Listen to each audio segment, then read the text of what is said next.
What's going on, everybody? Welcome to another edition of the KFS post-game show. My name is Andrew, also known as GMAC, also known as the author of what is hard to being avoided and ignored at this point, the Claudio curse, as Anthony Sixto so notably coined it, as this losing streak got to 3. The Knicks lose 122-115 to the San Antonio Spurs. Justin, JP, do me a favor, put up the graphic from the pregame show. I believe it's still in the folder. Yes. So this is the team that the Knicks lost to tonight. If you can't see the injury report at the bottom, Devin Vassell was out. He's been the Spurs' best player for a while now. Romeo Langford basically gave you the output as far as stats go on what you would have gotten from Devin Vassell. But the Knicks lost to a team that was 11-23, is 6-21 in their last 27 games, was 30th in defense, 28th in offense, 30th in net rating, and bottom 5 in so many categories, as you can see. Now, they passed the ball well, and they lead to a lot of assists, and that ranged true tonight. 26 assists on 45 made field goals. They're a team that moves the ball. That's a San Antonio Spurs staple. You can get rid of the graphic. And look, in a vacuum, you almost want to give them a pass because of what happened the other night, because of how shorthanded they are, because they just got nothing from Mitchell Robinson for most of this game, got nothing from Quentin Grimes for most of this game. And look, they're really getting nothing from their bench right now. And we'll talk about who played and who didn't play, I'm sure, throughout the part of the portion of this post game. Where I'm sitting, though, I said on the pregame that it's disheartening what happened in Dallas, but if you take care of business, then fresh start, and the loss doesn't pile up. New win streak starts. You take care of business against one of the worst teams of the NBA, and it's like Dallas didn't happen. If anything, you take it as a moral victory with a learning experience for the kids. And now we've got a 5-game losing streak after an 8-game winning streak. I've got no confidence they can go into Houston and beat Houston on the road. And then after that, you're back home where they haven't been a good home team against Phoenix on Monday. And look, in a vacuum, again, you give them the benefit of the doubt that they really only had 2 places to go for offense tonight. Julius Randle and Emmanuel Quickley, I thought, had a nice 2-man game going. They were the only ones really that gave them an option, and it shows in the box score. 41 points for Julius Randle tonight, 36 for Emmanuel Quickley. And yet, it still is a 5-game losing streak. And it's a bad loss that they looked a step slow.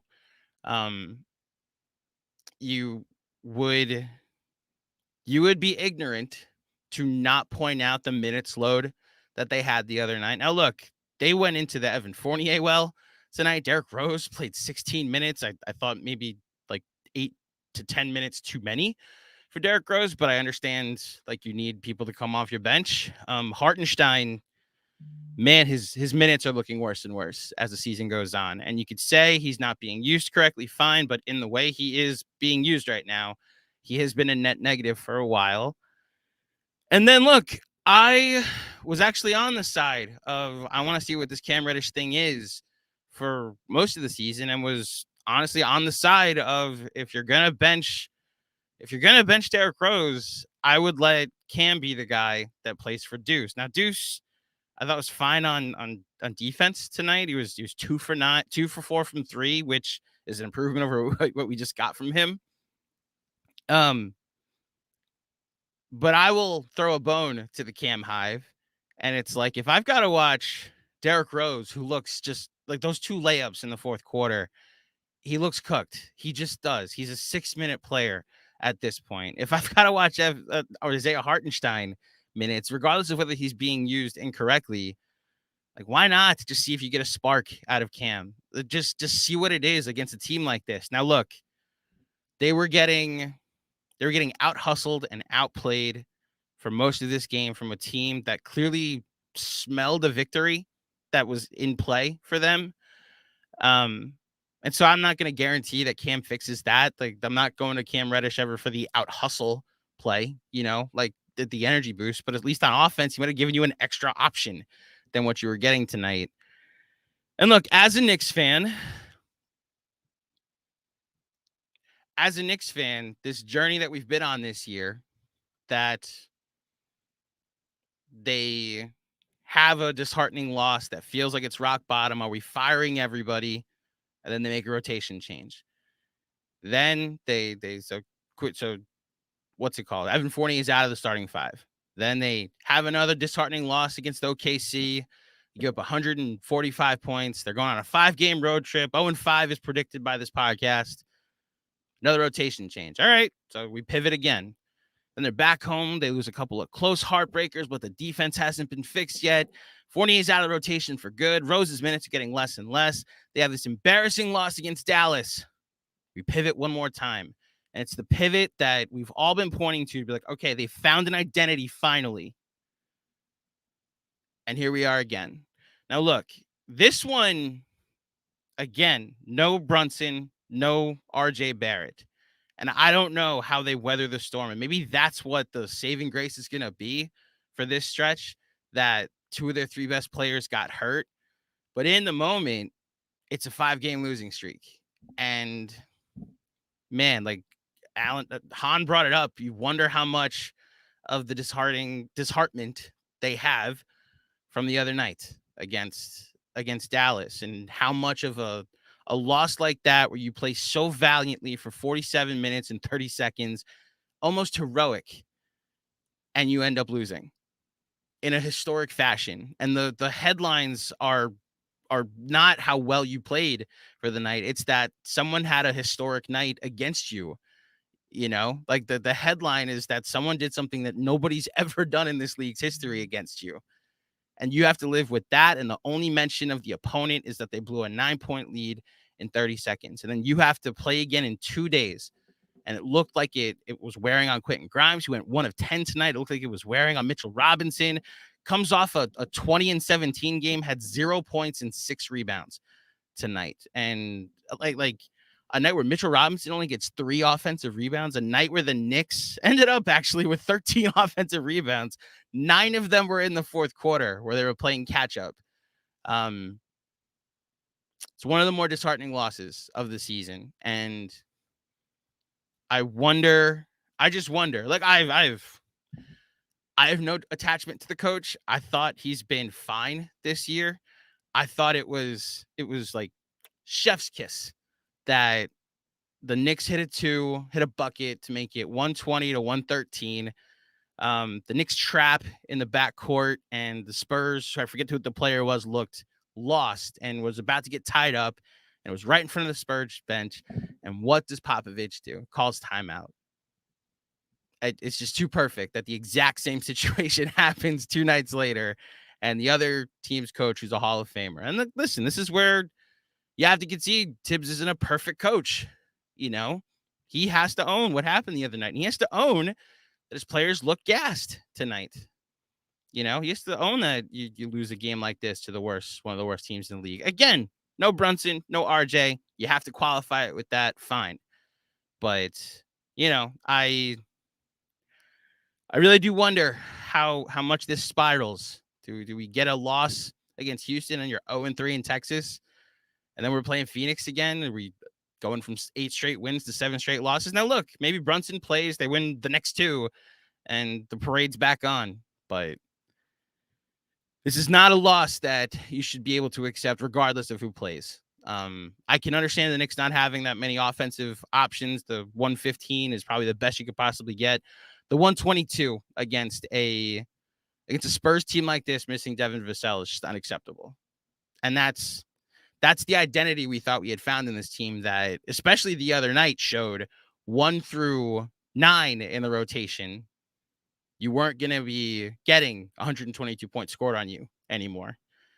And unfortunately, that's what happened tonight. And it happened against a team that, doesn't have that many options on offense. I want to give the floor to you guys tonight. I should mention John is off tonight. One of his few days off here at Knicks Film School. He'll, I'm sure, have something to say. Whether when he eventually rewatches the game later. Shout out to APJP, Justin Palmer, behind the scenes producing tonight. Let's get into the super chat. I'm curious to see what the tone is tonight. But first, as always, download the WynnBet app now or visit www.wynnbet.com to start winning. Sign up today to receive a special offer. Bet $100, win $100. That's bet 100, win 100 at wynnbet.com. Download, bet, win. I'm hoping that it's a mix of positivity.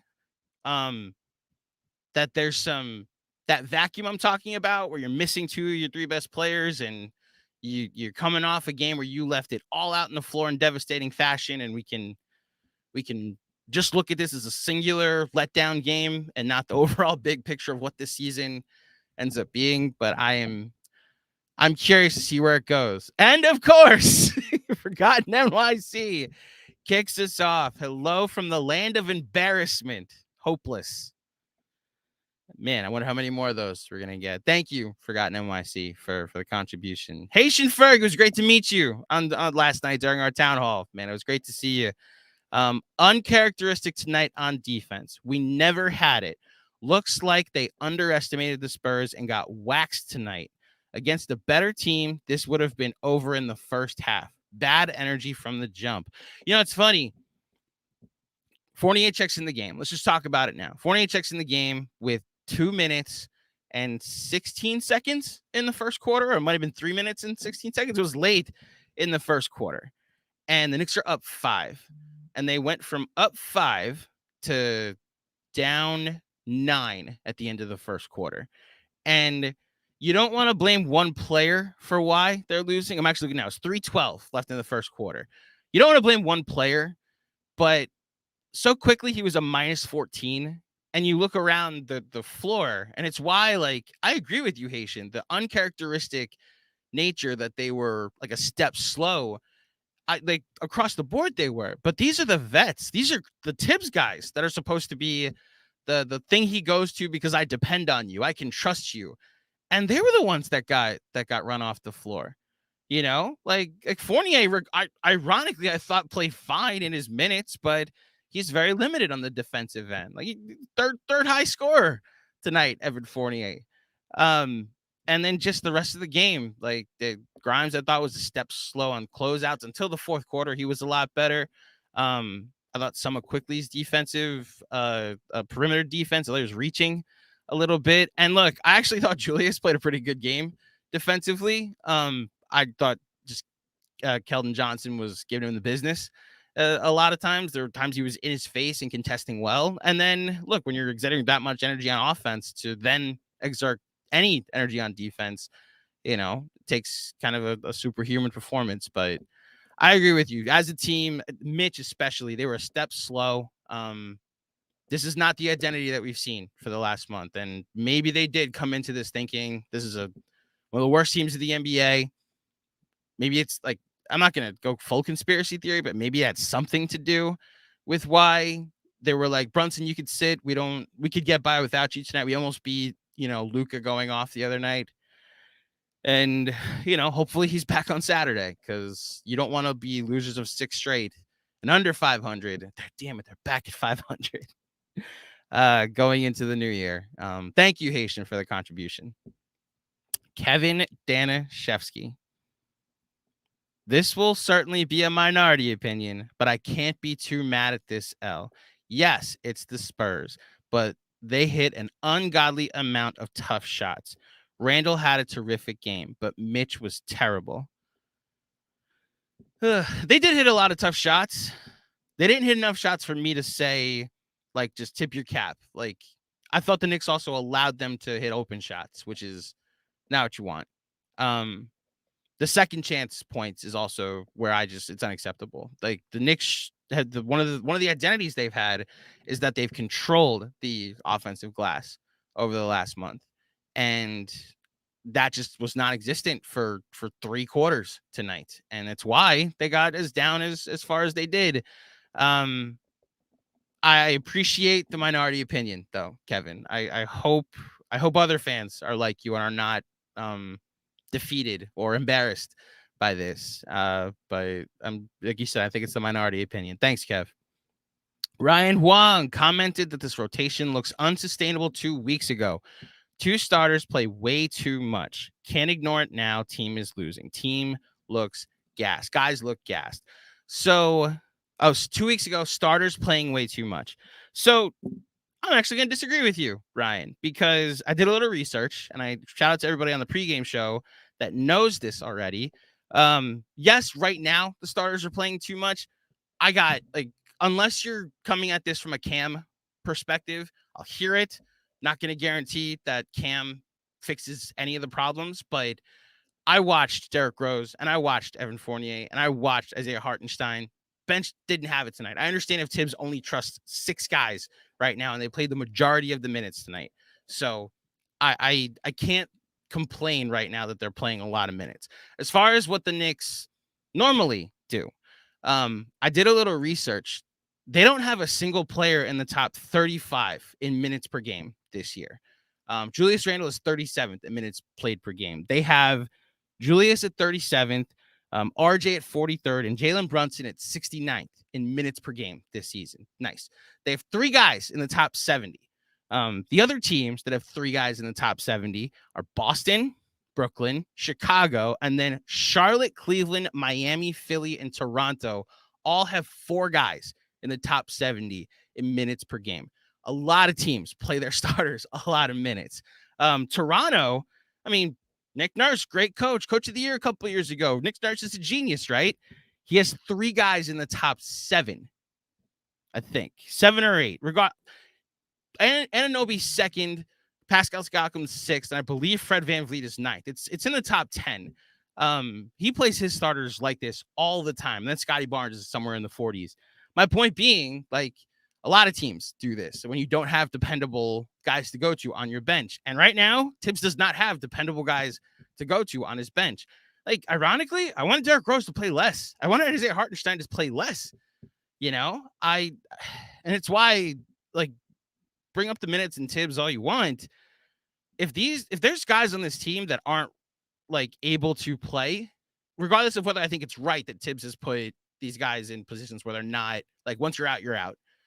If that's a thing the front office is okay with, that he's okay with them, that they're okay with him saying you're out, you're not coming back, then you just have to find other bodies. Why is Ryan Arcidiacono not able to play in spot up duty? Maybe he's not dependable either, but if we're at the point where there's no other options to turn when both Brunson or RJ are out, then this is a collective. You're okay with that. And then you have to replace these roster spots with other people.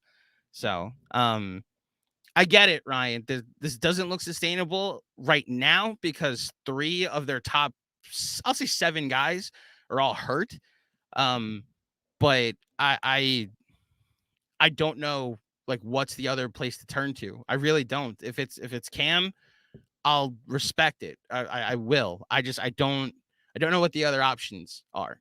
He went to Fournier tonight. It was a minus. He went to Hartenstein tonight. It was a minus. He went to Derrick Rose for entirely too long, and it was a minus.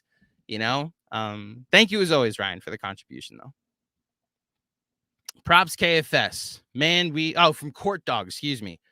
Props KFS, man. We need length. Best perimeter defenders are 6'2", 6'3". Even Grimes is often undersized.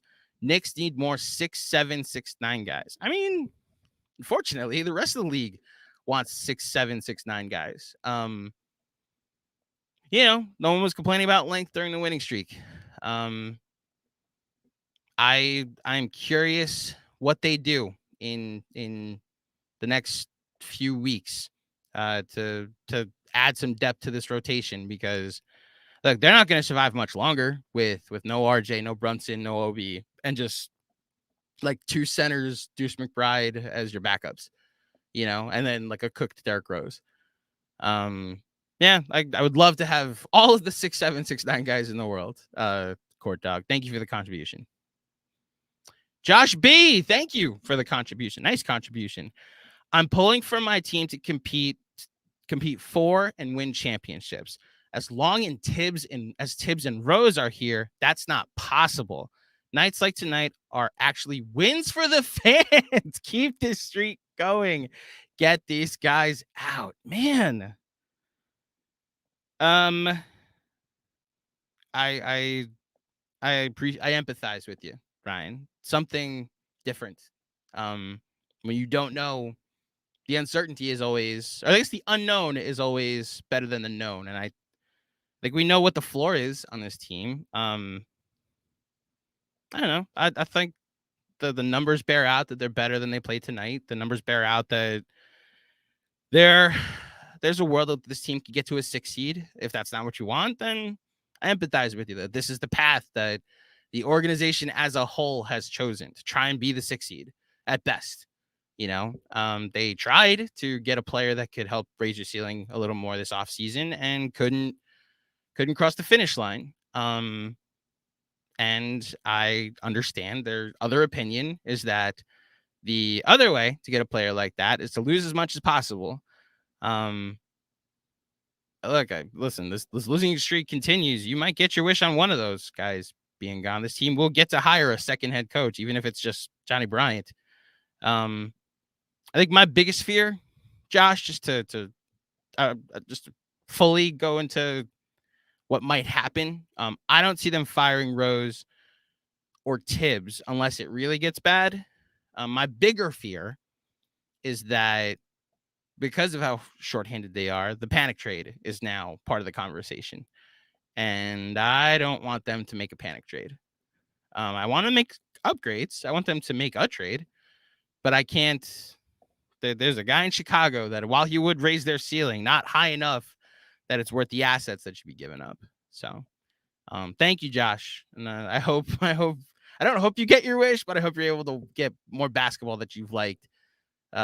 More basketball that you want to watch in the future. Hush Zoo, thank you for the contribution, my man. I know he's a pest on defense, but McBride just isn't it for me. I don't believe in the jumper whatsoever. He needs to change his mechanics. I agree. I think in order for Deuce to be on the court, you need other places to provide offense. Like, he's fine when he's next to Quickly and Obi's there, and you have options on defense. Like, a lot of the lineups he succeeded in last year was when you had Derrick Rose on the floor or Alec Burks on the floor. Other spots where he was able to, some of the better moments for him during the winning streak were him going in with the starters, because he doesn't have to worry about taking a shot. He just has to help on the defensive end in areas where they're weaker. When he's there with this version of Derrick Rose and Isaiah Hartenstein and Jericho Sims, he's really not providing you much. And now he's the starting 2 guard on a team, which then, it's funny, I was in a group chat with some friends watching the game, and I said when they were making a run that the only sub I want is Grimes for Derrick Rose. That I can't believe I'm saying this, but I would have Evan Fournier in for Deuce, because yes, they need stops, but you need to at least make it give some more space on the offensive end. And I would see what it's like having Fournier close. And yet the next 2 possessions were uncontested threes. Or I guess it was uncontested 3 and a layup where Fournier gets blown right by. And then in the middle of that is a turnover where Fournier actually had a hustle play and turns it over right under his basket.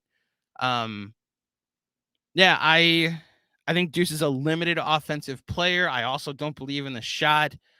The words Frank Ntilikina come to mind. I do think Frank was a better defender, but I think Deuce is a pretty elite defender as well.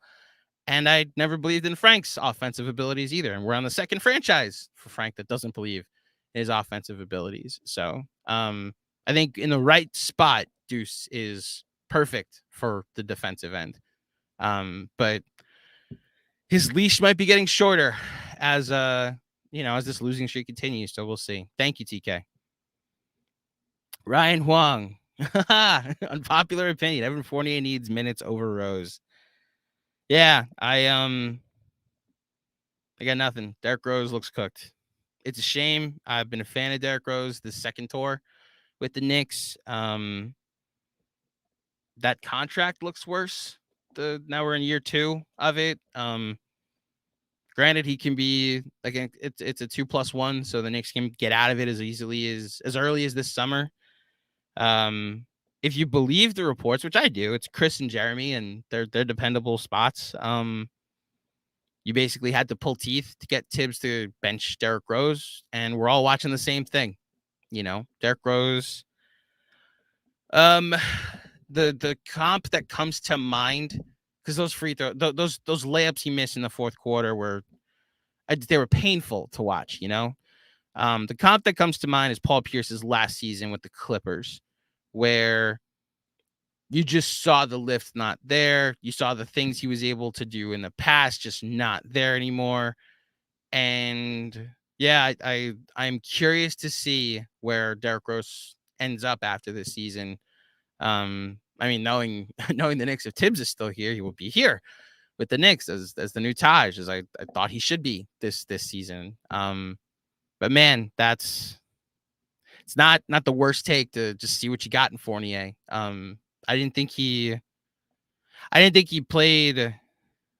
He wasn't the worst player on the floor tonight. He actually gave them it.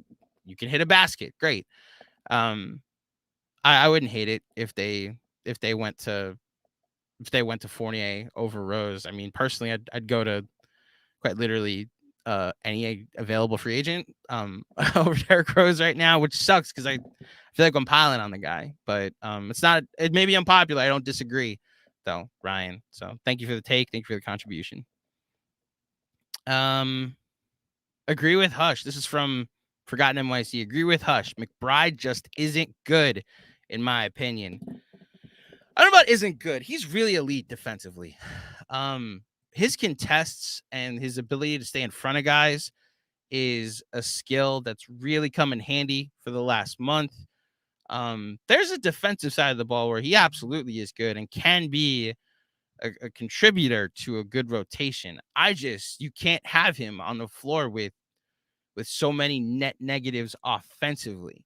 He's fine if you have 4 other scorers on the floor, and he's really just here's a bone to the Ntilikina hive. The reason that Dallas was able to use him as a weapon last year during the playoffs against the Suns is because they put him next to Luka. They put him next to all these shooters.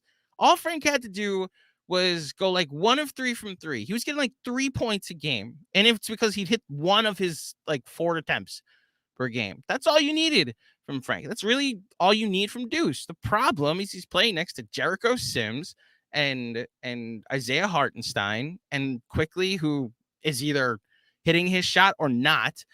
And, at times cooked Derrick Rose. I don't know if he's not good, but offensively, it's tough to see a plan where if he's counted on to be more than just oh, great, he made 1 or 2 of his shots. It's not a long-term sustainable plan. So just isn't good as strong. If you weren't coming with that much energy, Forgotten NYC, then I'll hear you out that he's not as good offensively. I'm a fan of his defense, though. I think his defense can play in this league for a while. But we'll see. We'll see. Thank you, Forgotten NYC. Hush you again. Spurs missing a top scorer too, and is ranked dead last in many categories.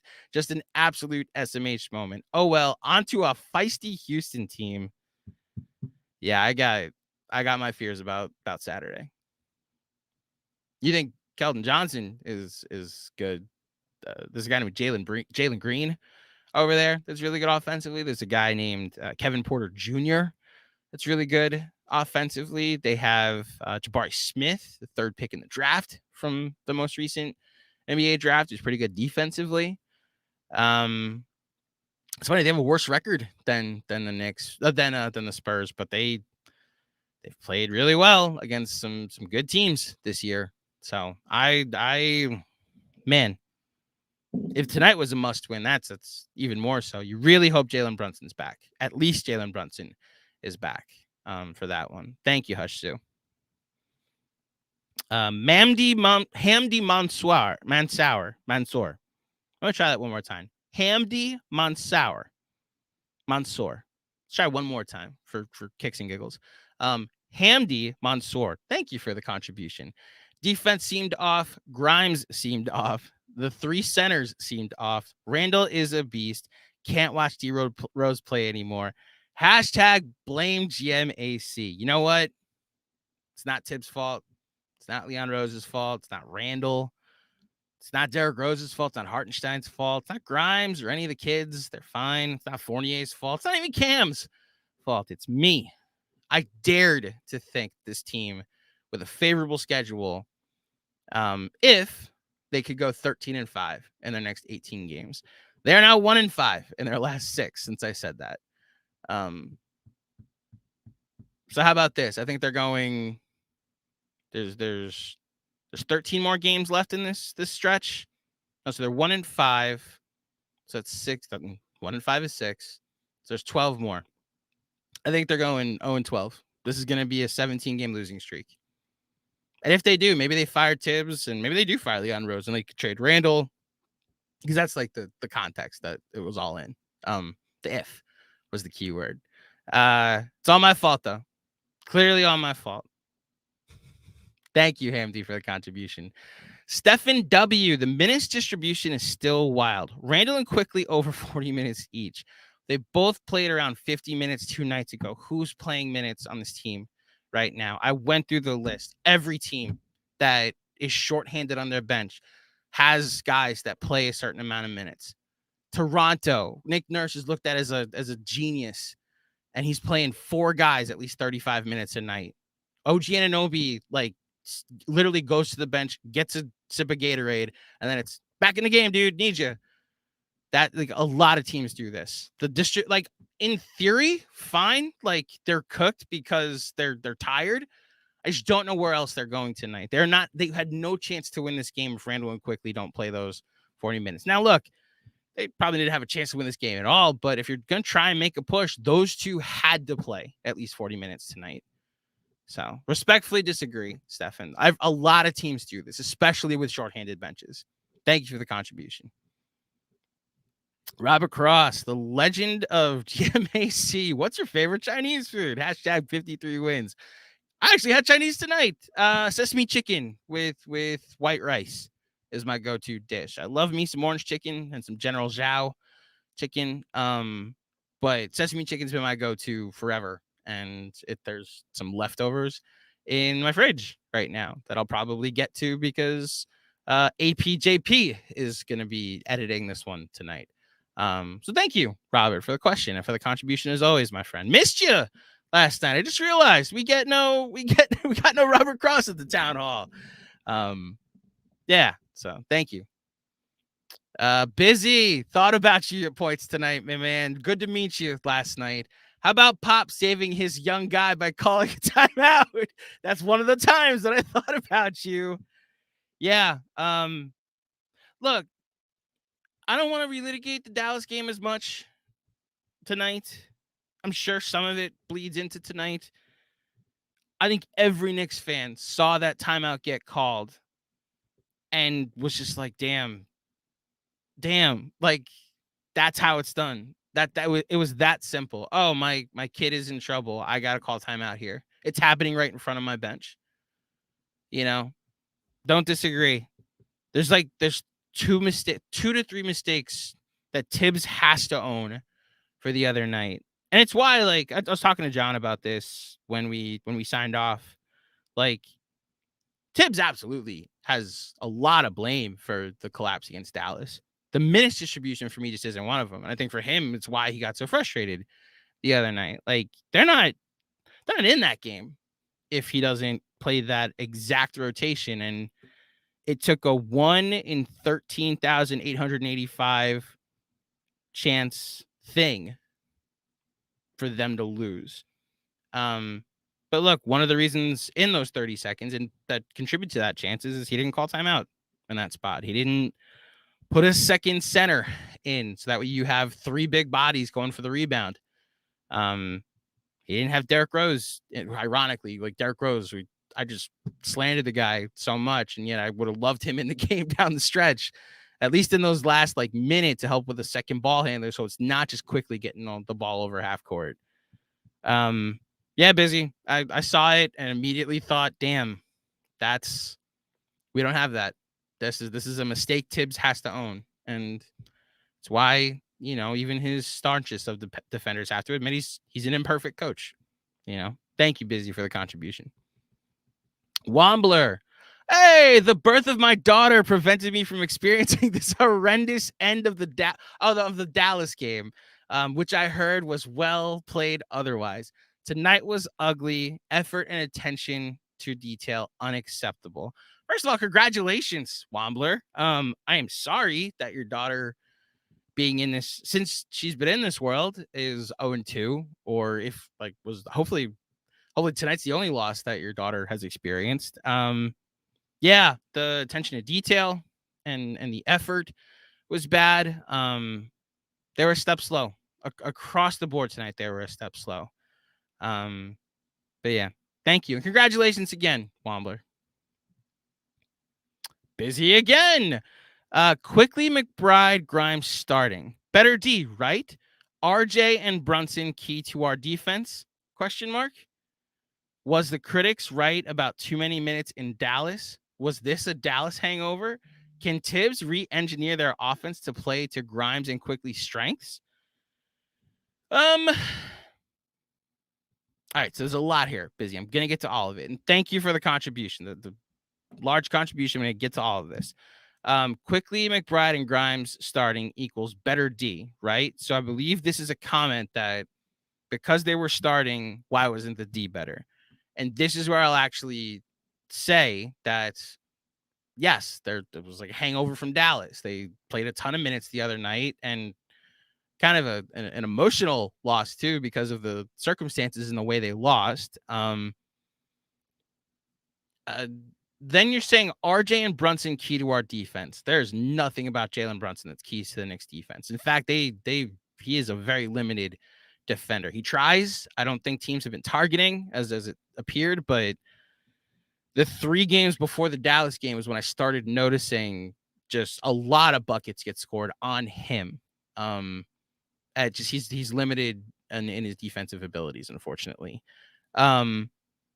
Was the critics right about too many minutes in Dallas? Potentially, but I just don't know where else he's going. It's literally Cam. That's the only other place he hasn't gone to yet. And if that's the take, then I can't say you're wrong.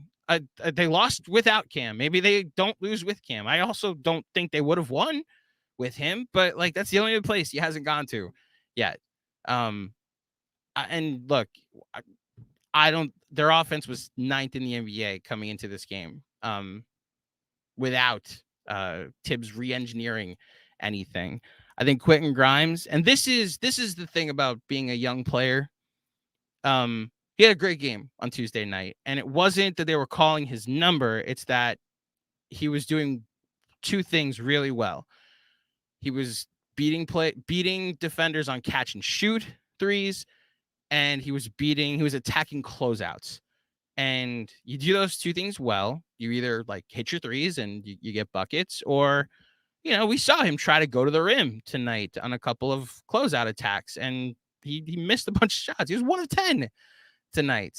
The thing about young players is the step from having 33 points, then doing it again the next game is the biggest hurdle, is doing it again. It's doing it consistently. And Grimes had a great game, and then he had an awful game, and that's after he had just had an awful game. And I'm not sure you engineer your offense to somebody that inconsistent. Quickly had a really good offensive game tonight. 12 for 20. He took a ton of shots. A lot of players are going to get. I would hope a lot of players get at least 30 points on 27 shots. But I was fine with his offensive game today. He's also coming off a 5 for 21 performance. The inconsistency is what kills you. Now, say what you want about RJ and Brunson and Julius and how the offense really has only gone through them this season, but it's why they were 8th with that type of offense. They were 9th in offense coming into this game, so it's working. especially with the level of talent the Knicks have. I don't know how you could expect more than 9th in offense for the league. So yeah, busy. I don't think Tibbs is the most creative offensive coach. I do think he knows more than you give him credit for. And, he's missing 2 of his 3 best guys right now. So it's tough to they had 2 options on offense tonight. It was Quickly or Randall. They actually had a nice 2-man game going in the fourth quarter. But it's tough to beat anybody, even one of the worst teams in the NBA, when you just have those 2 options. So thank you, Busy, as always, for the contribution. Manguman, please remind me it was a defensive identity, right? Yeah. Man, that's reasonable criticism of Tibbs, that your team looked very slow tonight. Now, they might be gassed, and that might also be on Tibbs. But, a Tom Thibodeau coach team should always, the effort level should never be something you question. And, this team, like Mitch, at times Grimes, and a lot of other guys he brought in off the bench looked a step slow tonight. So that defensive identity was definitely challenged in this game. Thank you, Mongo Man. Q left blank. Can we just pretend they went 8-5 and forget how? It's funny. So I haven't done it yet tonight, but I'm gonna bring up baseball. So I was talking to my buddy Rich McLeod, who's a big Mets fan. He has a Mets newsletter called Just Mets, and we were talking about last season. For those who don't know, the Mets got off to a really great start, had a 10.5 game lead in their division, and never really took a dip in how good they were. It was a very steady, like, we're a really good team. We're a really good team. And they crept their way to 101 wins. The Atlanta Braves started off the season like very mediocre. They were 20-27, or they were under 500 after 2 months. And that's why they were 10.5 games back of the Mets. And then they played like the 98 Yankees, who had the American League record for most wins in a season. They had like an unrealistic winning percentage. I guess the Mariners technically do, but I digress. The 98 Yankees are one of the best baseball teams ever, and the Braves played like that for the next 4 months. And it didn't matter how consistent the Mets were. The Braves were playing better for those 4 months. And I was saying, like, it would have been so much easier as a Mets fan if the Braves played like that for the first 4 months, and it was the last 2 months that they went 20-27, and the Mets caught them. But no, the way it went, we experienced it emotionally in a different way, that you got a big lead and then watch them slowly catch you. So yeah, if the Knicks had just like went back and forth and were 8-5 in their last 13, and you just like if someone just woke up from a coma today, that they went into a coma on December 1st and woke up today and they were like, oh, the Knicks are 8-5 in their last 13. Good. They got back to 500. Good to hear it. Unfortunately, we experienced it all in the moment, and it feels a lot different, even though that, back to 500, there's a clean slate that I guess can start on Friday. Hopefully Jalen Brunson is back, and, hopefully a new winning streak can start, or at least literally 1 game winning streak could start on Friday. An old streak can snap. Love it, Q left blank. Thank you for the contribution. Helmer Pacheco. While JB and RJ are out, I was waiting for this. Tibbs needs to play Cam and Fournier instead of Hartenstein and Rose. I'm here for Fournier over Rose. And look, I know that this is an unpopular opinion amongst my friend and the host of this podcast. I'd be fine with Cam over Hartenstein at this point. I don't think Hartenstein is being used correctly. We were talking about this during the town hall last night, that it actually goes to the abilities of Ty Lue, that he was able to get so much out of Hartenstein because he created opportunities for him to be used correctly. And with Tibbs, it's like, if you don't fit my system, then you're bad. And it's not the system's fault. It's your fault. And it's why, other players haven't, like, it's why like I empathize with the fire Tibbs crowd. Like maybe a different coach would be able to not have a set system that can't change, but like maybe he'd be able to be like, oh, Cam, this is what you're good at. I'm going to cater this, my system to what you're good at. I think Cam also like looked very unplayable his last time he was on the court, but like so did Evan Fournier. So, and like again, to the theme of the night, so did Derrick Rose. So maybe we are at that point. I can't say you're wrong. Hartenstein's been bad for a while, but these are grasping at straws bench options, and I guess what, like, to your comments point, while Brunson and RJ are out is the key distinction here. You might as well try everything to see if it works. Thank you, Helmer. I appreciate the contribution. Pluckster, why doesn't Tibbs use iHeart like Joakim Noah in Chicago? Just use Taj. Could just use Taj in the Taj role. Also, by the way, the Spurs beat Milwaukee, Philadelphia, Indiana, Chicago, Utah, Cleveland, and Miami. Yeah, it's funny. The tough part about reading the list of all the teams they beat is that, like, the tough part is, well, the Utah thing is Utah's going the other direction. You understand if like they outplayed you because of like you like they just hit a ton of shots, like they went 20 of 30 from 3, and like just on one night a team got hot. Like last year, the OKC game when Randall had tested positive for COVID was the game that comes to mind. Like for one night, the worst 3-point shooting team in the league hit everything.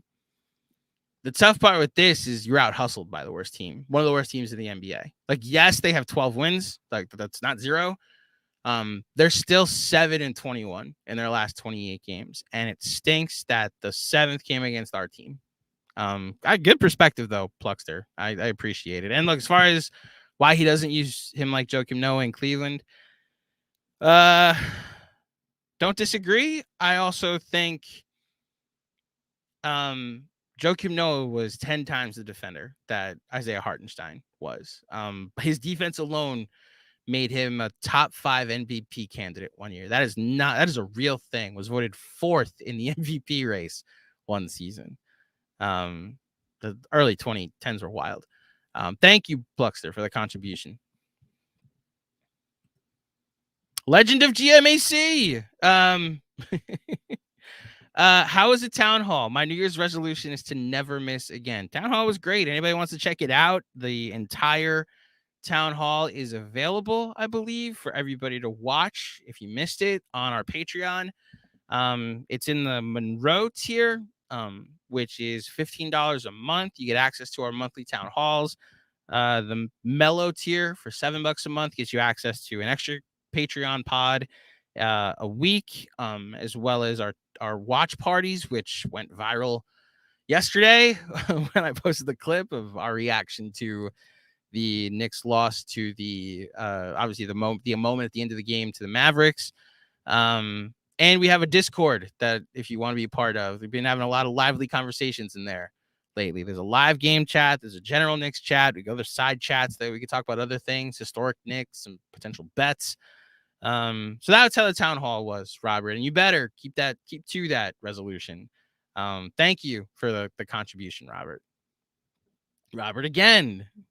What the hell? This actually gives me a good segue. So, Robert Cross, is Pastor Claudio your wedding officiant? Excuse me. If so, can he handle the pressure? #53wins. Yes, my dad is going to be marrying us later next year. He's the officiant. There is nobody that has handled pressure better in my life, both the pressure that's come in his life as well as the pressure that I've put on him, and some of the pressures that I've needed him to help me carry. Not to get like religious on you guys, but that's like what happens when someone has the peace that passes all understanding, and that's just something I've always seen from him. I say all of this because the other person that has been a hero of mine, a bit of a superhero in my life, is my mother. And today is her birthday. And Mom, I am sorry that the Knicks suck and that they lost, but that doesn't change how amazing you are and how thankful I am for you. I'm sorry that I'm here doing this, but I took you out on Monday, so it's okay. And I wanted to publicly wish you a very happy, however many years you want to acknowledge, birthday. So if you want in the chat, you've done it for me before. If you're feeling up to it, just happy birthday, Mama Claudio. Spam that as much as possible. Thank you, Mom. Love you. Thank you, Robert, for the contribution. Hamish, let's not forget we missed 2 of the 3 best Knicks. Love the energy. Love the contribution. God, please don't let them make a classic Knicks desperation mistake here. Stay the course. Better days are ahead. Love it. Love it, Hamish. Love the love the contribution. Love the perspective. Love the rational thought. Look, I forget who just Mongo Man, I think, just said it. If they were 8-5, we'd be fine. We'd be like, oh, they're 8-5 in the last 13. The way they got to 8 and the way they got to 5, not Mongo Man. Q left blank is the one that said it. I love it. I hope better days are ahead. It honestly could not get worse than what we've seen over the last couple of days. Thank you, Hamish, for the contribution. Eric Fernandez, tell me again that the Claudio curse isn't real. It's all my fault. It is all my fault. And it's why when they go 0-12 in their next 12 games to complete a 1-17 stretch where I thought they potentially could go 13-5, you have one person to blame, and it's this guy right here. The Claudio curse is very real. Thank you, Eric, for the contribution. I believe there's one more. Yes, GMAC. If you yelled at John with the voice of Cookie Monster and the intensity of a drill sergeant, would he execute better or worse? I'll hang up and listen. Oh, so this is because Tibbs yells. You say he sounds like Cookie Monster. That's funny. A lot of coaches yell, man. I know we hear Tibbs better than others. But like a lot of coaches yell. I don't mind his yelling personally. I've played for coaches that yell. I've played for coaches that don't. I'm more aware. I was at least sharper when I had a coach that yelled. I don't think you can be authoritarian. I think one of the coolest stories that I've heard recently is Tiki Barber was, because he hosts the midday show at WFAN with Brandon Tierney, and he was talking about the end of his career. And little history lesson, Tiki Barber retired what some football fans or just anybody would call early. I retired before he was 30, clearly with some juice left in the some gas left in the tank, and he retired off of one of his best seasons. And it came out early in the year that he was probably going to retire because he was making plans for his media career.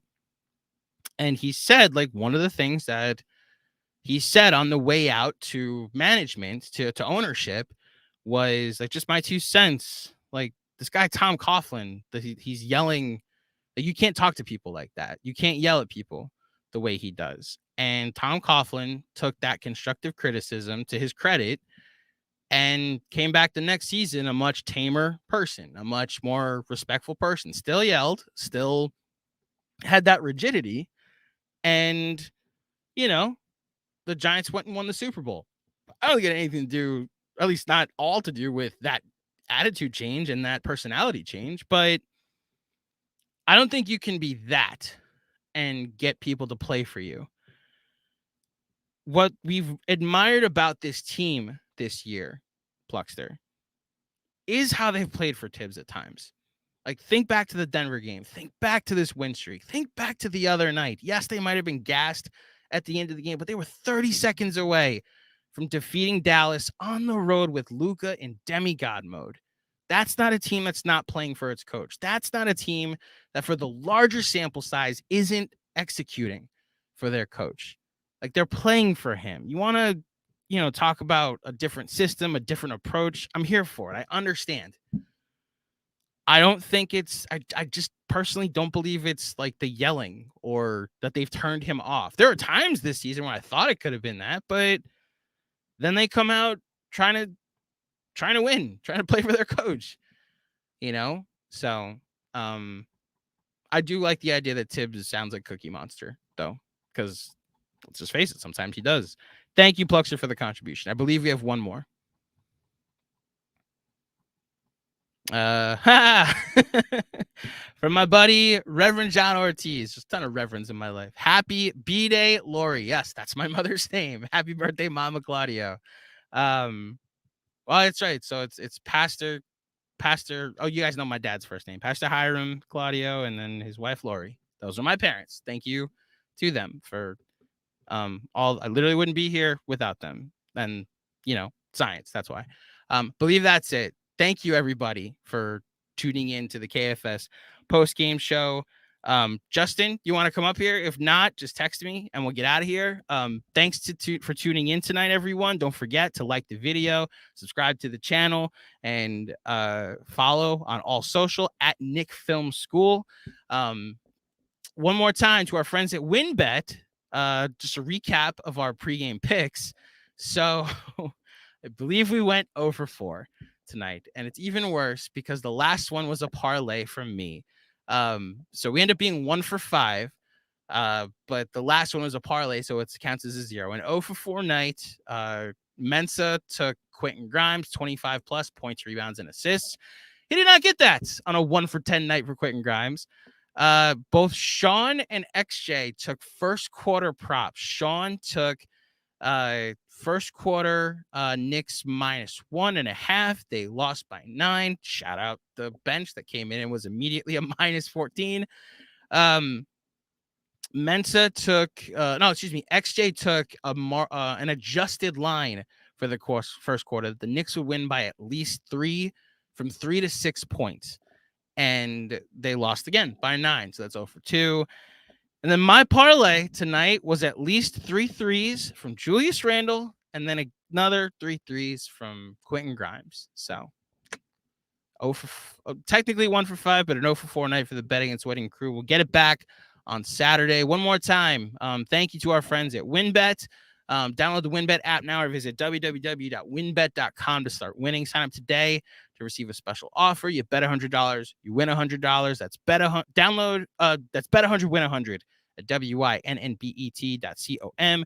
Download, bet, win. No KFS stuff coming tomorrow. Actually, it's just this pregame. It's just this show. If you want to, I guess those of you listening to this, please give a 5-star rating and a review. If you're watching this, please subscribe to the video as well as subscribe to the channel as well as like the video. And we'll be back on Saturday, the last Knicks game of the year, 2022. The game starts at 7 Eastern, so we'll be on for the pregame at 6, and then John, as well as I, will be on the postgame. Hopefully not talking about a 6-game losing streak to end the year, but we'll see. Thank you to everybody for tuning in. Thank you to everybody for the contributions. Shout out to all of our moderators. And heads up, everybody. Hopefully better days are ahead, as some of the more rational super chatters said. Love you all. Happy birthday, Mom. And we will see you next time. Peace.